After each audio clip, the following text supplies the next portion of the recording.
So one of the most, I don't want to say exciting. I was pretty excited to get Mckinnon. He was a McCardle colt.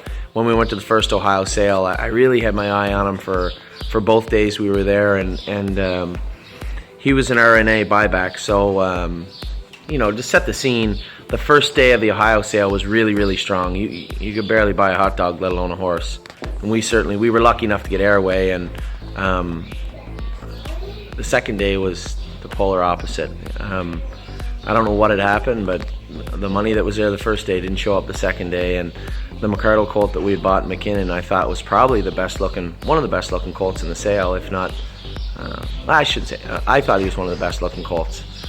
Anyway, he went for $20,000, and I know the owner was pretty depressed over it, and he bought him back. We were the underbidders, and it was a lot of money. It was the first horse that we had bid on for. There's a lot of people out there that buy horses for a living and say, "Oh, it's $20,000." Well, 20,000 Americans, 26,000 Canadian, and when we're trying to piece together clients that want to buy smaller shares of horses, it's a pretty big endeavor. So, for me, the 20,000, I should have put my hand up, and I didn't.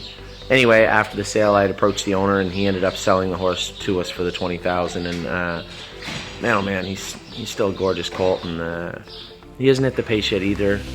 But once we put the hobbles on these horses, they're all professionals. They won't have any issues with it, and I know Mckinnon certainly won't.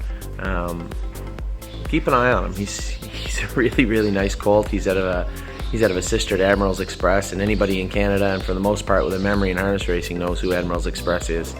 And although this horse isn't gray, he certainly is a gorgeous horse to look at. So that's the scoop on Mckinnon. Have a look at his video, and have a look at him. Nice horse.